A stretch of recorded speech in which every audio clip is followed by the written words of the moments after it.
Hello, everybody, and welcome to this week's Charts with Dan. We do have some big record-breaking box office news, but of course it's not happening here. It's happening over in China, where they had their biggest box office weekend in quite a while, the biggest box office weekend that the world has seen in quite a while. We'll talk about that. We'll look at the streaming charts and a flashback to what the box office looked like in years past here in the U.S. and Canada. It's a very snowy day here in Arkansas. We are caught up in this storm that is gripping the whole country. It seems like we've got a big banks and drifts of snow outside. It's very unusual for us, but it's very pretty as well. We are snowed into the house here, so grab a hot cup of cocoa or cider or whatever else you're drinking, curl up. I hope you have power, and let's talk about some box office numbers. First, we will start, as always, with the box office here in the U.S. and Canada for this past weekend. It is a holiday weekend, the President's Day weekend. Not one of the bigger holidays, but a holiday nonetheless. And we've got we don't know what's going on the charts because we're first of all waiting for final results from everybody. And also, as we've said before, with Warner Brothers, we don't quite know what's going on with them. So we have a bit of a bunch up at the top of the charts. Right now, and this would be very unusual. You would have to go back to the times of like Titanic and E.T. to find something like this happening. But per the initial reported numbers, The Croods: A New Age, in its 12th week, returned to the top of the box office charts for the 4-day weekend. Now, these are not final numbers. It's possible that the estimates could come in higher or lower for some of these films. But the reporting right now is that The Croods: A New Age is the number one movie, keeping in mind that it has gone through its theatrical run, it has gone through its premium video on demand run, it is now available for purchase, it will soon be available for rental. It is still a movie that people are going to see. This is one of the bigger box office stories of this last year. The fact that this movie has had such a staying power and that people continue to go see it weekend after weekend after weekend. The numbers either don't drop at all or they rise week over week. It does show that there is thirst, at least in some markets, and it looks like the family market, for a movie that's going to be in theaters, even though it's not putting up huge numbers. But the fact that it could return to the number one slot in its 12th week is pretty phenomenal, even for these pandemic times. And then right now, Warner Brothers has reported both the third week of The Little Things and the first week of Judas and the Black Messiah, which is their latest release to be put out in their new hybrid release strategy of theaters and HBO Max at the same time. Right now, they've reported them both tied for the 4-day weekend. A lot of people had thought that perhaps Judas and the Black Messiah might be the number one film of the weekend. It may still be. We don't know when these numbers are going to go final. It is just close enough that any of those three movies at the top could shift positions, but that's where we are right now. At number 4, The Marksman from Liam Neeson in its 5th week is at number 4 with $1.3 million, and just behind is Wonder Woman 1984 in its 8th week. As we will see on the other charts, this was also the first week that Wonder Woman 1984 was available premium video on demand. So it has shifted out of the hybrid strategy. It's no longer available on HBO Max. It is now available in theaters, and as of this week, on premium video on demand. So we'll see how that looks. So we now have it on 2 different charts that we're tracking. But the big story was the Chinese box office. This was in many ways, while it was not a calendar comparison, the New Year celebration happened last year a little bit earlier than it happened this year, but it is the symbolic year long marking of this whole pandemic affecting the global box office, because the first huge seismic event to happen was last year when the week of the Chinese New Year, the Chinese New Year celebration, they pushed everything off of their release calendar and gave up what was said to be perhaps $1 billion in box office revenue in one weekend. That marked the point where I started reporting on it from a box office perspective, and where I think its impact on the entertainment industry really became, or started to become, very evident. While theaters are open, they're not open at full capacity, but they are back open in China. There were several movies that came out this past weekend, but the one that we're going to talk about, and it's one that I've covered, the sequel, Detective Chinatown 2, way back a couple years ago on the show when I was doing it over with Screen Junkies and on Fandom Entertainment. But it is now Detective Chinatown 3, which last year was pegged as the big release. It was held for a year. It was put into theaters, and not only did it do well, it smashed some records that were held by none other than the Avengers. Remember when Avengers Endgame came out? It just decimated box office records around the world. Detective Chinatown 3, despite the fact that in many places in China, the attendance was capped at a certain percentage, demolished a few of the box office records that were held by Avengers Endgame. However, there's one asterisk that we're going to mark at the end of this. But first, let's look at what the records broken were. First of all, the record for biggest opening day in a single territory. That means one movie in one single territory. Usually it's a country. In the case of the U.S., it's the U.S. and Canada. Our box office numbers are combined. Detective Chinatown 3 edged out Avengers Endgame by about $5 million. It sets the new mark at just over $162 million. As you can see, now the number 2 is the opening day of Avengers Endgame in the U.S. and Canada, followed by the opening day of Star Wars The Force Awakens in the U.S. and Canada, then the opening day of Avengers Endgame in China, and finally the opening day of Avengers Infinity War in the U.S. and Canada. Another big record, and this is an even bigger one, is the top opening weekend in a single territory, and this is where Detective Chinatown 3 put a little bit more distance between itself. The biggest single territory opening weekend of all time now belongs to this film with $397 million.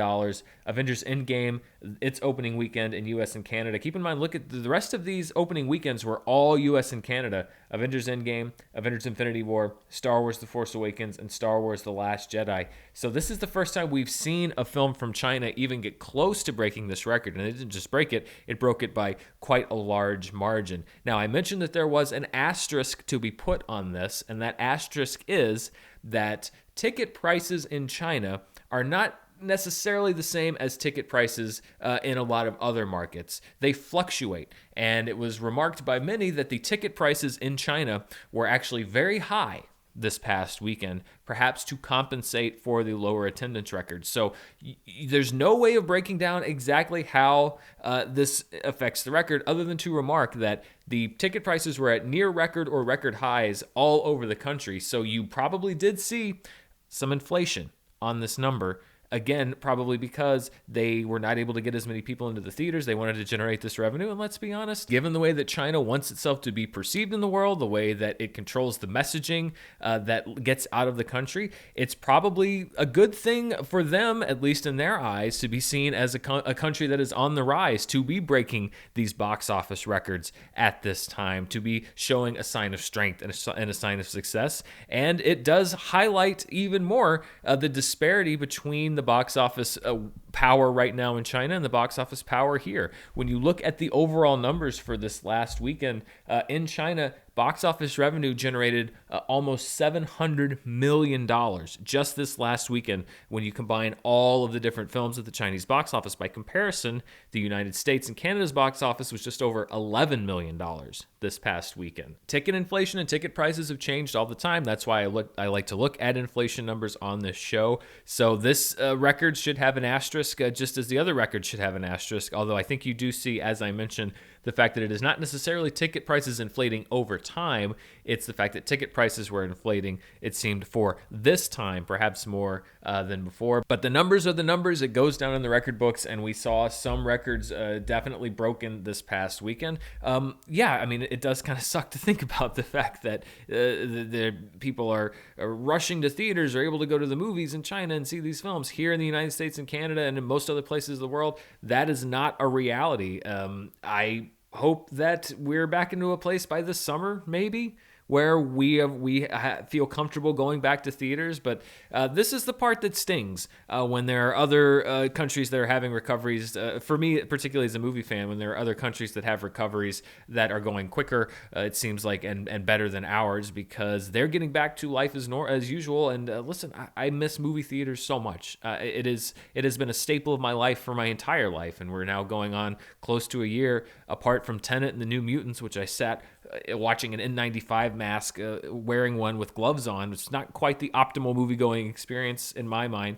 I haven't been in a theater apart from that in now almost a year. So I hope that we can get back to this part. Right now, China's got the spotlight, and they've got a few different places in the record books, and we'll see what happens the rest of the year if we can start breaking some records, or at least getting people back to the theater here in the U.S. and Canada. Let's look at what this does to the top worldwide for 2021, and this shouldn't be shocking because there are many, many new releases that come out during the New Year weekend in China. This is now 8 out of 10 films on the 2021 worldwide box office charts are all from China. We have Detective Chinatown 3, which generated total revenue of $428 million thus far. It's now the number one global film for 2021. It is going to be the number one global film for much of 2021. Hi Mom, which is another new release, generated over almost $175 million in revenue. A Writer's Odyssey, another new film, $52.2 million.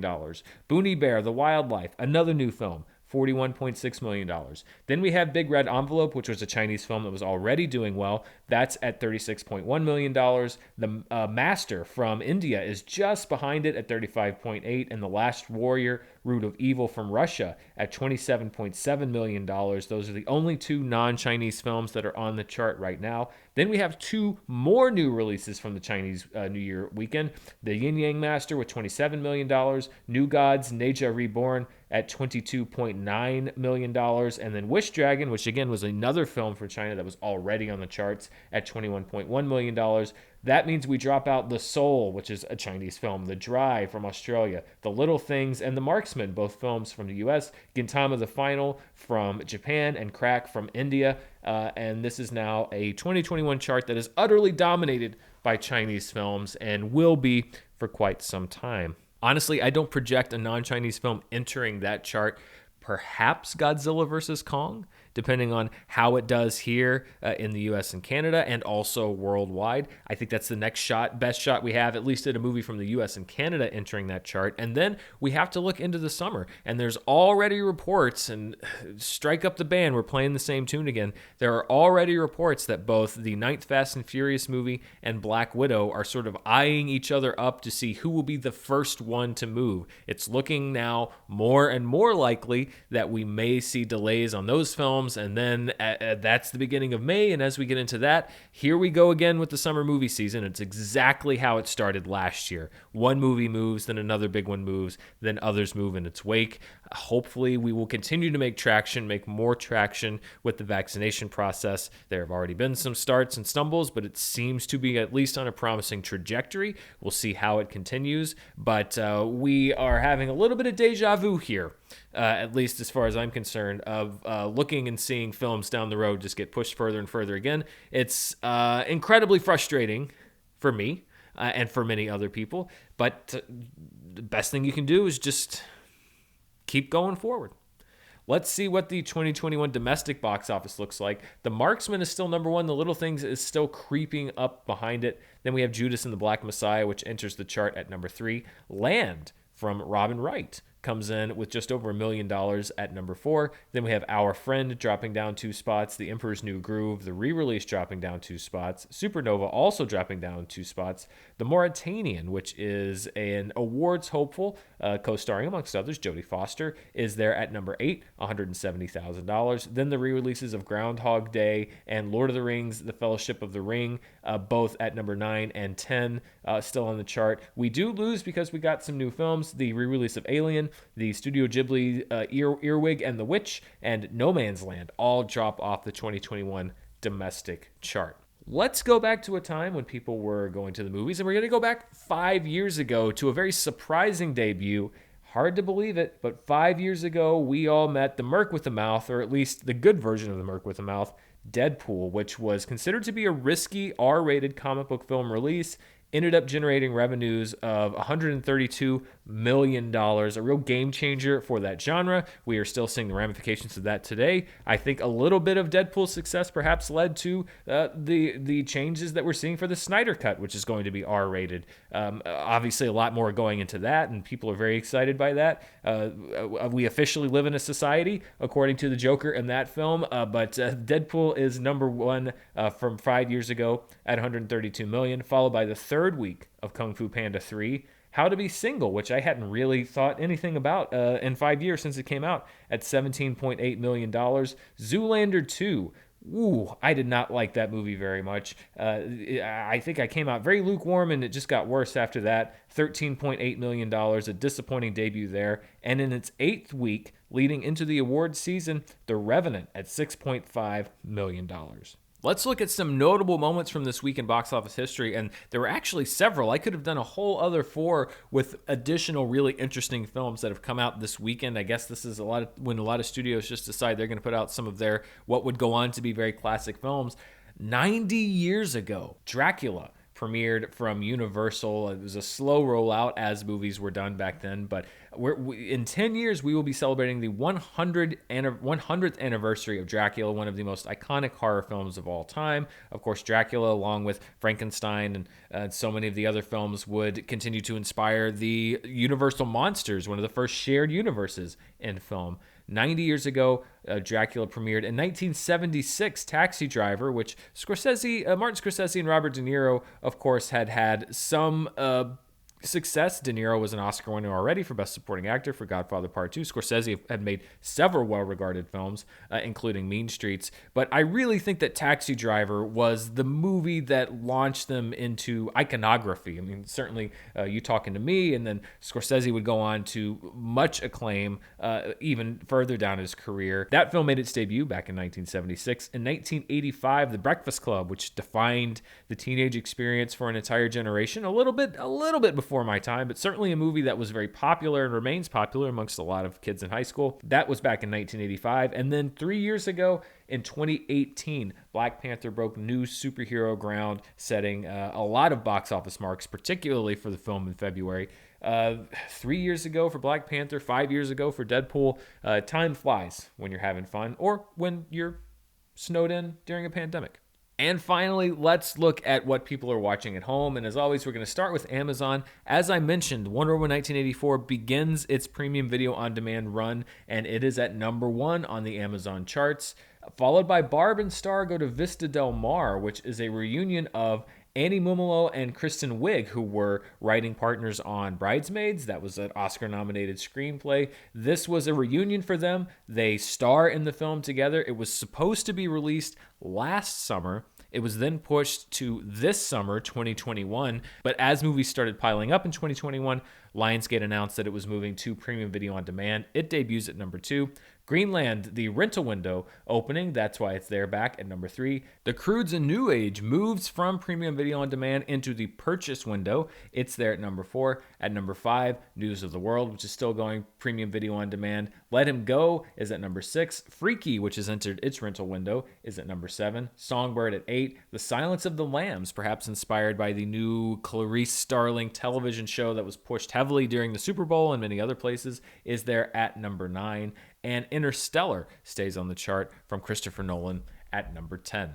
Let's see what people are watching and buying on iTunes. At number 1 is Greenland, which, as I mentioned, is in the buy rent window on iTunes. Barb and Star Go to Vista Del Mar is at number 2, premium video on demand, followed by the purchase of The Croods: A New Age. Let Him Go at number 4. Then you see Wonder Woman 1984 at number 5 on the premium video on demand chart there. So more Amazon users choosing to go PVOD on Wonder Woman 1984, but I think perhaps more of the people that are using iTunes perhaps have HBO Max and already saw it or went to see it in the theaters, but a little lower on the charts when you look at iTunes versus Amazon for Wonder Woman 1984. Tenet is at number 6, and then some new entries, Freaky in the buy rent window at number 7. Valentine's Day, well, that makes sense. We just had Valentine's Day yesterday at number 8. Love and Monsters at number 9, and then the 2 movie pack of The Croods and The Croods: A New Age. So some families choosing to buy both films together now that you can. That is number 10 on the iTunes charts.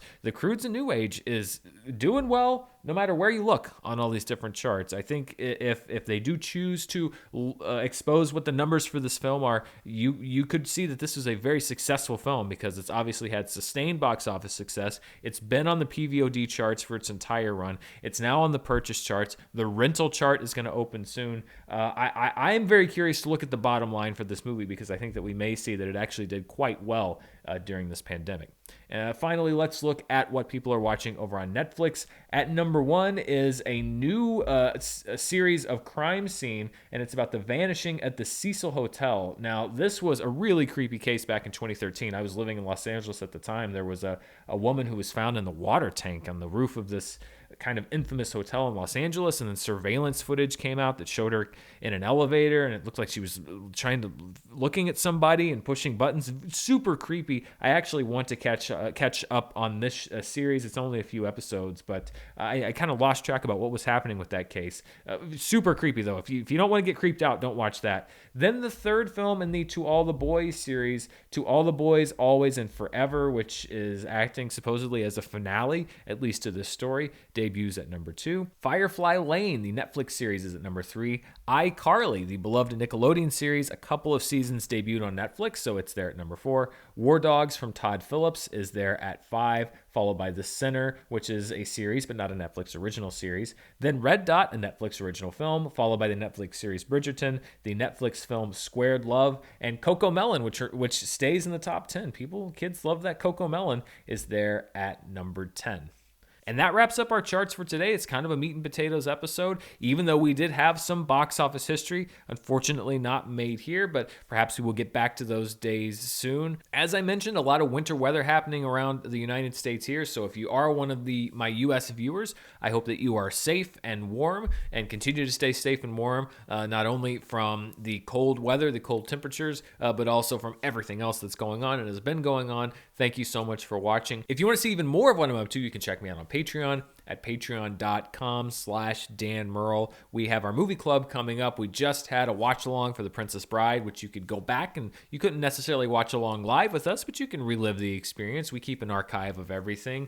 And I want to especially thank these patrons. These are some of my producer level patrons. We have a great time. We're going to be doing our second Schmodown study session of the month coming up tomorrow. We also have a lot of fun commentaries and all kinds of great stuff. I'd love to have you come and join us there. And also, please don't forget my podcast, All My Movies, which you can download and listen to on Apple, Stitcher, Spotify, wherever you like to enjoy your audio podcast. You can also check it out on the Schmodown Entertainment Network. But most importantly, thank you for watching here today. I will be doing a review of WandaVision later this week, an episode-by-episode review. I got a crash course on comic book costumes this last week, so lesson learned there. But I still love the show, and I love breaking down the show, and it's been fun to kind of take this episode by episode. I'm also working on getting more reviews done and some other programming for the channel. I'm spread a little bit thin at the moment, but I'm looking to kind of prioritize things and get things going. It's kind of tough, I found out, when you're juggling a lot of different things and trying to get all your ducks in a row, but I'm gonna get there, I promise. Thank you so much for watching today, and until next time, stay safe. Bye.